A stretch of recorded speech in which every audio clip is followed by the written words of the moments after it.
Thank you for joining us for Life Purpose by Design for our The Pathway Forward series. Today's episode, The Bridgeway to Purpose, is designed to empower you to keep moving forward in expectation of a greater purpose from where you are to where your purpose leads you. We want you to boldly embrace life's challenges that may threaten to steer you off course from your God given life purpose, to finish stronger and with greater expectations than when you first started. Join the conversation, The Bridgeway to Purpose.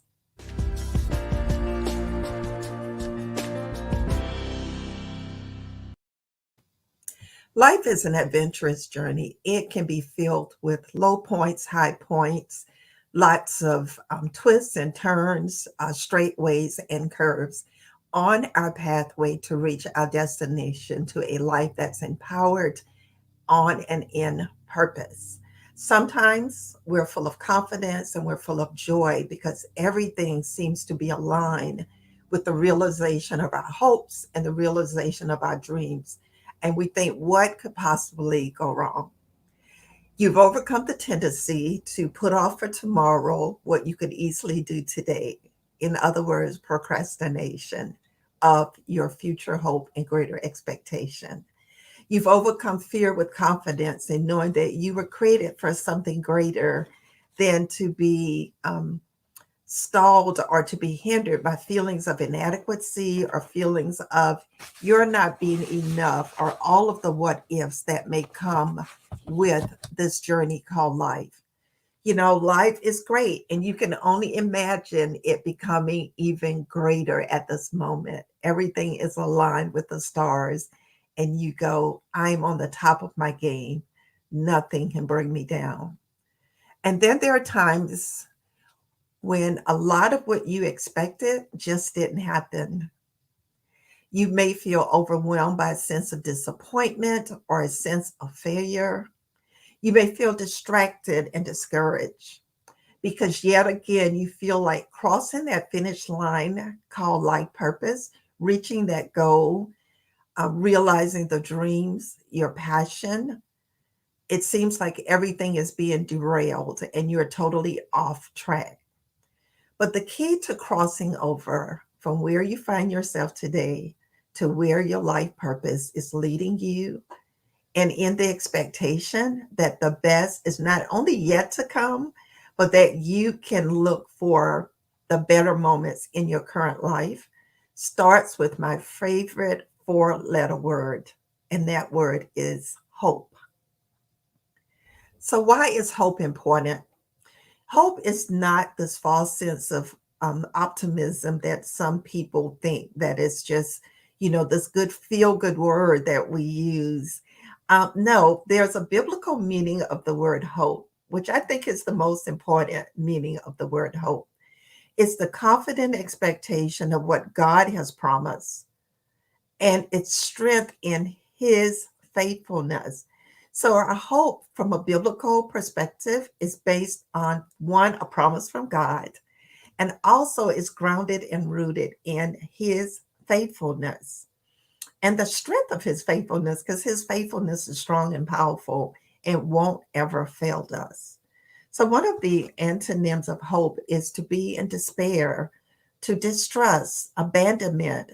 So when we don't have hope, when we don't have that expectancy of something greater, something better based on God's faithfulness, then it may lead us to feelings of distrust, distrusting ourselves and distrusting God, distrusting the people that God places around us as helpers on this journey. Sometimes we may feel like we are abandoned, like we're all alone, and it's just me. Everyone has left me. And so we feel the sense of despair. Robert Walt says, if you knew that hope and despair were paths to the same destination, which would you choose? So he tells us that hope is a destination and our destination is a choice. Because with hope, we can be passive. We can, I hope things turn out okay. I hope I can do better next time when we feel like we hadn't nailed something or we haven't done it to the same extent or the level that we wanted to achieve something. But hope is more than a feeling.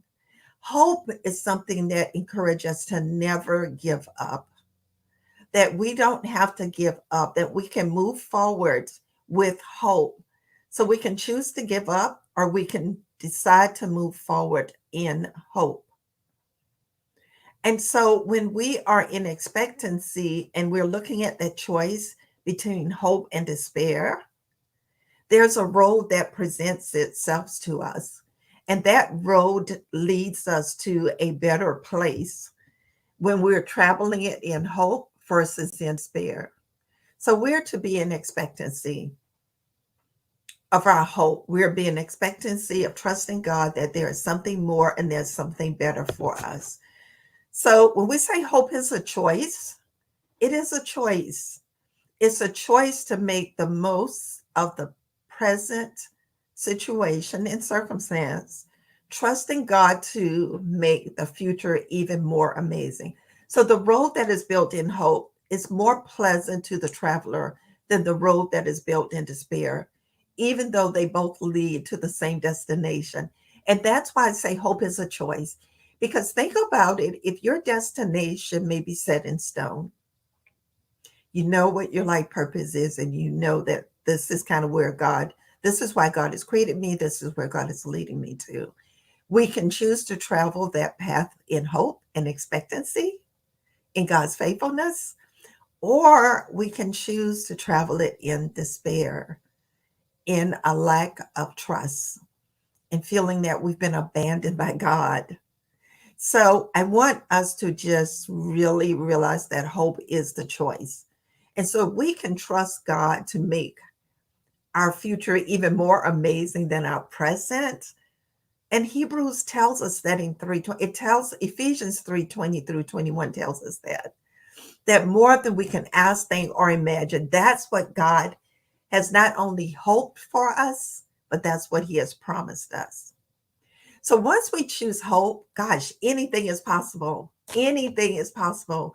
And that's why the word tells us that there's nothing too hard for God, and anything that is purposed by God is possible through God. So when you make the decision to choose hope, to be in expectancy based on God's faithfulness, based on His goodness, what He's done in the past, what you've known Him to do, what you see Him even doing now, even if it's not in your life, the good that He's doing in the life of someone else around you, that gives you expectancy. That should give you hope. So, hope is that choice to improve your outlook on your current situation. Guess what? You can confess that today. You can affirm that things are turning around for my good. Even though I don't understand all the little twists and turns, things are turning around for my good. There's something better awaiting for me on the other side of this. There is a that's awaiting me. So when we think about hope, there's lots of different words that we can use to encourage ourselves. So we think about hope, we think about being inspired, we think about, having that desire for an expected outcome. We think about, it's going to be brighter tomorrow than it is today. And sometimes we don't have to wait till tomorrow. It's going to be brighter later today than it was earlier today. So I want you to be inspired, to be in hope, to be in expectancy, to be confident, and to cherish those moments when you feeling like I am in hope and I'm in expectancy. You will have more than enough days when you're not really feeling as hopeful, but for every day that's full of hope and every day that's full of joy, let's appreciate that. Let's make the most of it. Let's store up some reserve for the days when the clouds are a little gray. Let's store up all the reserve from all the days when it's nice and bright and sunny outside so that you will have that energy and that synergy to carry you through the not so bright days. Hope fuels positive and proactive action to transform your future expectations. So it's not, like I said, it's not a feeling. It is a choice. It is a lifestyle. So it creates positivity. It creates proactive action because when you and I believe that there is greater on the other side of this, guess what? We start moving, we start making some things happen because we are preparing for that greater moment, that greater realization, that greater manifestation of what God has promised to us. So don't just hope that things will get better. Let's work hard to ensure that things get better. And that's why it says faith without our works is dead. So we hope, we trust, we're in expectancy, and based on that, we go to work. We put our minds to work to think on those things that are of Christ. We put our lips to work. We praise God. We say those things that are edifying, that are lifting up, that encourages us to just run on and see what the end's going to be. So put your mind to work, put your lips to work. More importantly, put your hands to work. God said he will bless the works of our hands. Put our feet to work. Be ready to go at a moment's notice that God prompts you and draws you. Be ready to go. However you get there, whether it's at a snail pace or whether you're ready to run a marathon, be ready to put your hope in action. So it's interesting that the Christian symbol for hope, for expectancy of God's faithfulness is the anchor. So think about the anchor. The anchor is a device that's normally made of metal and it's usually used with, on boats and ships. And it's used to secure the vessel to the bed of the body of the water, to the bottom of, the ocean or the sea. And it prevents the craft from drifting due to the wind or the current. It says, I'm going to hold this vessel steadfast and unmovable. It may move a little bit to the left or the right, but it's not going to lose its position. That's what hope does for us. Our hope in Jesus Christ. It anchors us down into the promises and the goodness of God. It anchors us down into the greater that God has promised for us. And it prevents us, knowing that Jesus is our hope, it prevents us from drifting because of the winds and the currents that life presents to us, the things that tries to steer us off course. When we are anchored down in Jesus, when we are anchored in his word, when we are anchored in faith, when we're anchored in knowing where our hope and our expectation comes from, we can stand firm in that, knowing that we may sway to the left or the right, but he keeps us on course. He keeps us on course so that we can go from where we are to where purpose leads us. So hope equips us to stay the course. So we don't drift outside of the boundaries that God has set for us. We stay the course on our priorities, on our passions and our purpose. We do the work for which we were sent to do, to finish the course and to finish strong. So hope for me is like the bridgeway. It is the connection. It is the link to purpose. It empowers us to stay the course for living empowered on and in purpose, from where I am to the greater purpose that awaits me. So I want to demonstrate this a little bit about sharing about the life of Paul. So in the book of Acts, chapter 27, verses 27 through chapter 28, verse 5, we see that Paul's on a journey to Rome and he's there to face Caesar because he has been accused of having something that he is not supposed to have. Guess what Paul was accused of having that the world thought at that time that he was just not supposed to have? He had a hope in Jesus Christ, and he had a hope in the power of the resurrection of Jesus Christ. That was a crime. Can you imagine hope? Your expectation for God to do good, your expectation for God's faithfulness, your expectation for something greater than what you're experiencing right now to be a crime.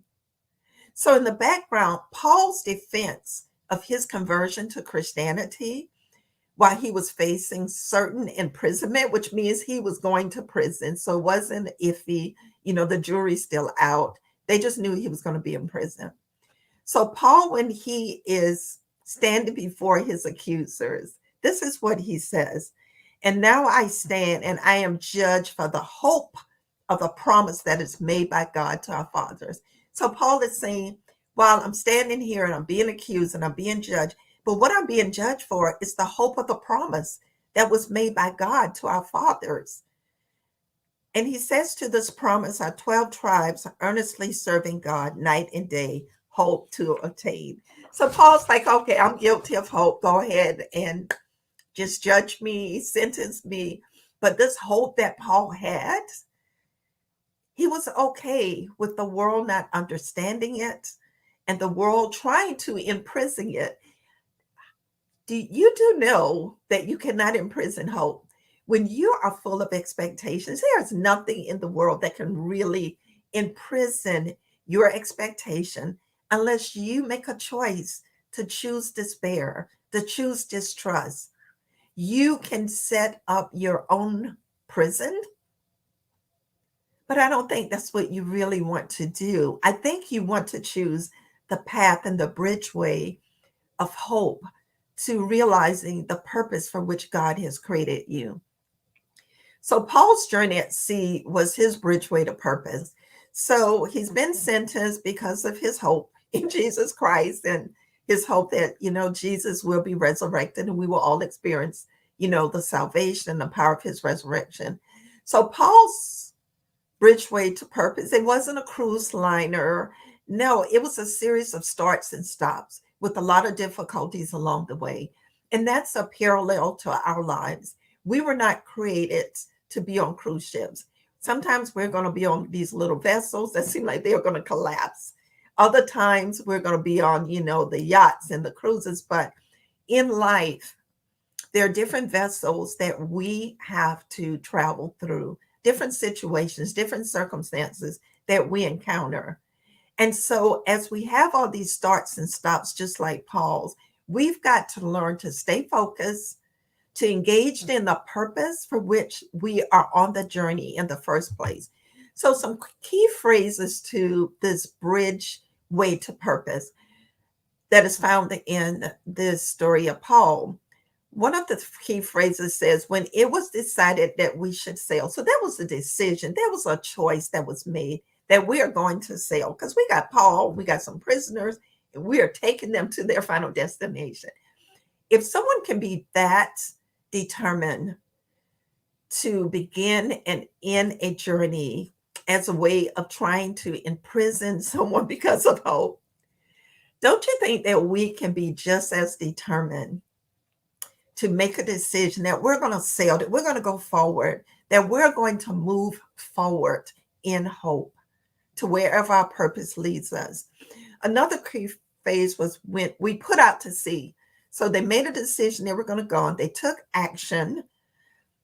And another phrase is we had put to sea from various destinations. So they were all these starts and stops in different destinations that they had. So we all come at life from different destinations. We all have different beginnings. All have different start and stop points. So no matter how varied our destinations or be, there's a point of commonality that hope gives us. And so when Paul those was on this journey, there were some days when they were moving at a record speed. There are other days when they had sailed slowly for many days. There was sometimes we have to take a pause. Sometimes we can't move as fast as we want to. We have to slow it down, break it down, and try to figure out where it is that purpose is leading us. But they arrived at different destinations with difficulty. It wasn't smooth sailing. So my sisters and brothers, I hate to disappoint you, but your various destinations and pathways in life is not always going to be smooth sailing. In Paul's case, it said the wind was not permitting us to proceed. Is there something that you feel like is keeping you from moving forward? What is that life wind that you feel like is holding you back, is slowing you down, is keeping you from progressing to where you want to be? But Paul, though, said, but we passed it. It was difficult, but we passed it. And then we came to a place. So along this journey of starting and stopping, of difficulties, of the wind trying to stop them, they said, but we came to a place. Where is the place that you know that God has purpose for you to arrive, despite the difficulties, despite the slowdowns. Are you at that place? If you are, I applaud you. If you're still in transition, you're still traveling on the journey, don't give up. You're going to come to that place that God has purpose for you to arrive. So, as they're going through this difficulty, Paul starts warning them. He says, "Men, I perceive that this voyage will end with disaster and much loss, not only because of the cargo on the ship, but also our very lives." So, at some point, Paul is even looking at circumstances. Even though he knew he had been in prison for a purpose, he knew that there was a destination that was purpose. At some point, even Paul says, I think we're going to go down. I don't think we're going to make it. Not only are we going to lose what's carrying us, our gifts, our talents, we're actually may lose our very lives. So, in the midst of life's difficulties and challenges, we may feel like, gosh, all is either lost or about to be lost. If we are on the path that God has put us on, we know that those difficulties is just preparing us, is strengthening us, is building us, it's disciplining us, it's doing a whole lot of stuff that God purposes to work. They just said, okay, we got some difficult times. The boat, the ship is seem like it's going left, right. So they decide that maybe we've got too much stuff overboard on board. We're not going to make it. So they start throwing things overboard to lighten the ship. Today, is there something that you are carrying that you feel like, you know what? I'm way down. This is heavy on me. I don't think I'm going to make it. Is it something that you can throw overboard? Is there an attitude? Is there a mindset? Is there I'm not good enough. I'm a failure. I need more than what God has given me. What is you've taken on something that's not your assignment? What is it that you're dealing with that you just need to throw overboard to lighten the ship, to lighten the weight, so that you can keep moving forward in and on purpose? So, verse 20 says, when neither the sun nor the stars appeared for many days, and there was no wind beating on us, all hope that we would be saved was finally given up. Do not give up in the midst of what appears to be no victory in sight. There's no sun, there's no moon, we don't even have a wind. This must be it. No, even in the stillness, do not give up because there's no appearance of victory being in sight. Don't be driven by only what you can perceive with human intellect and human perceptions and human reasoning and humans' opinions and humans' thoughts. Don't give in to that. We just need to press in to hear that small voice of God. Press into his word. See what the word says. See what is the promise that Paul was holding on to, that he was even willing to be in prison for. But then Paul says, okay, wait a minute. We're going to go on a fast. So Paul fasts. And after he had fasted and seeking God and pressing in, listen to his words. God had assured Paul that his purpose was to appear before Caesar. The destination did not change. God's purpose has not changed for you. Despite what happens from A to B, his destination and his purpose hasn't changed.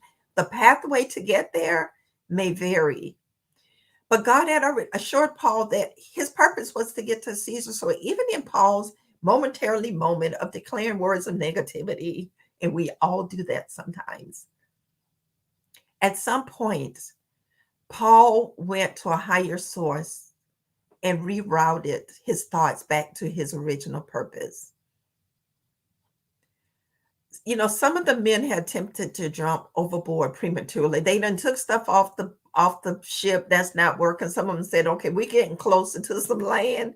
I can kind of see it. I'm not there yet, but I'm just going to jump overboard. So Paul says, unless these men stay in the ship, they cannot be saved. We cannot jump ship for something that God has purposed for. I mean, you can make that decision, but I wouldn't recommend that. And God doesn't recommend that. Some of them thought that, okay, forget this, I'm out of here. No matter how difficult life gets, no matter how it seems like you're being held back, we have learned through 2019 to 2021 that if you're still here, then that means you haven't jumped ship. you're still on board to go to where God is purposing for you to be. Do not abandon your dreams and visions at the first sign of difficulty, my sisters and brothers. Do not follow the crowd. Whoever wants to jump off ship from their purpose and their plan, you pray that they won't. But if they do, don't follow the crowd. Follow your confidence in God's revealed promises and his plans for your life, that greater purpose. So sometimes we have to refresh ourselves. Paul encouraged them to kind of break from the food fast that they were on and to go ahead and take some nourishment for their survival. So God gives us things that we can nourish ourselves with. Sometimes it's, nourishing ourselves with the word, with prayer. Sometimes it's nourishing ourselves with, just taking a nice walk outside, being around some positive people that can encourage you, that can serve as a sense of an anchor in your life. Paul was saying, okay, I thought we were going to go out, but now I know there's not even a hair is going to fall from your head. So I need you to go ahead and nourish yourself, refresh yourself, and let's finish this journey strong. So the soldiers decided that, okay, it looks like we're headed to a place where we're going to have a hard landing. So I think that we're going to be at risk of some of the prisoners are going to escape because we're going to come shipwrecked and we don't know what's going to happen. And some people may just escape away from us. So they planned to kill the prisoners to prevent any of them from escaping. But Paul had a predestined bridgeway to his purpose that God allowed to intervene on his behalf. So the centurion, wanting to save Paul, kept them from their purpose of killing him and commanded that those who could swim should jump overboard first and get to land. And the rest, some of them went on board, some of them went on parts of the ship. So the ship had broken apart.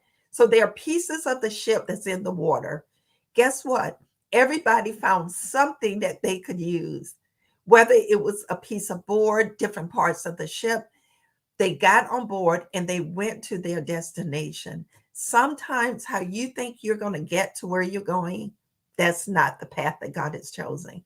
Sometimes it's the smallest thing that can totally get you to the other side of purpose. Sometimes it's that thing or that person that you thought had no relationship whatsoever to your ability to take that pathway forward. And whatever each person chose, again, back to choice, they had hope. They made a choice that whatever I land on, it's going to take me there and land me safely. And the word tells us, and so it was that they all escaped safely to land. They made destination, and you are going to make destination, even during those moments when you feel like you're being tossed and turned in every direction possible. If you stay on board for what God has purposed you, grab hold to whatever it is you got to grab hold to and hold on tight, you're going to get there. So the finale of Paul's purpose for being a prisoner on the ship was for the good of the gospel. He was going to Rome as a prisoner. And while under house arrest, guess what Paul did? He wrote the whole book of Philippians and a couple of more books in the Bible. So he writes that everything that happened to me, it actually turned out for the furtherance of the gospel of Jesus Christ. So Paul's shipwreck moment had a higher and a greater purpose. Your moments of, hard times, and I'm not making light of what life difficulties you may be experiencing, what losses you may have experienced, what despondency or depression or anxiety you may be feeling at this very moment. But what I'm saying to you is hold on to that, the smallest piece of hope, the smallest light of hope that you see, that you can sense, that you can feel, and make the choice like Paul that it's going to all turn out for my good. Maybe you feel like your life has been one big shipwreck after another, and you don't have the confidence to believe that anything good could possibly come out of what I've experienced or what I'm fearing that I may experience in the future. Because all of our Despondency is not from what something that's we're actually realizing or experiencing now. We allow the fear of the unknown to paralyze us. But I want to encourage you to hope against hope. Have expectancy against expectancy. Dr. Martin Luther King says you don't have to see the whole staircase, just take the first step. Today, I want to just encourage you. You can choose to believe God for something greater for your life. 2019 to 2021 has been indescribable at times, but there's still something greater. We've got 18 days remaining in this year, and those are eight, starting with today. You and I can take that first step towards something greater. We can finish strong in 2021 that will propel us into 2022. You know, a person that serves as an anchor can be relied on for support, stability, and security. We can count on them to be there to kind of help us to stand ground. Hebrews 6:19 says, we have this hope as an anchor for our soul, firm and secure. And that hope is Jesus Christ. Jesus is our hope. He is our expectations for the faithfulness of God to be realized. So today, I just want you to make a choice to be anchored in hope, to be anchored in expectations of God's expected good, that there is something greater, there is something more, and that I'm not just in a season of waiting for greater, that you have become greater in your waiting, that God is shaping and molding and crafting you. He's the potter, you're the clay. And so realize you're greater now.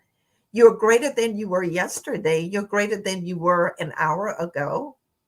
I pray that this word has encouraged you to seek greater, to trust God to do amazing things for you as we travel through these 18 remaining days of 2021 and as we prepare for, as my aunt would say, if it is God's will for 2022.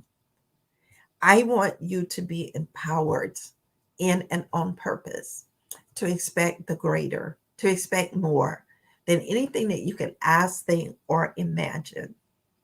So, as we talk about the bridgeway to purpose and my favorite four-letter word, hope, be in expectancy. The best is yet to come. There's greater that God has for you. So, thank you so much for joining us for today's episode, The Bridgeway of Purpose. I look forward to your continual being a part of the Life Purpose by Design community in 2022 and beyond. So, Merry Christmas and Happy New Year from Life Purpose by Design. Expect the greater.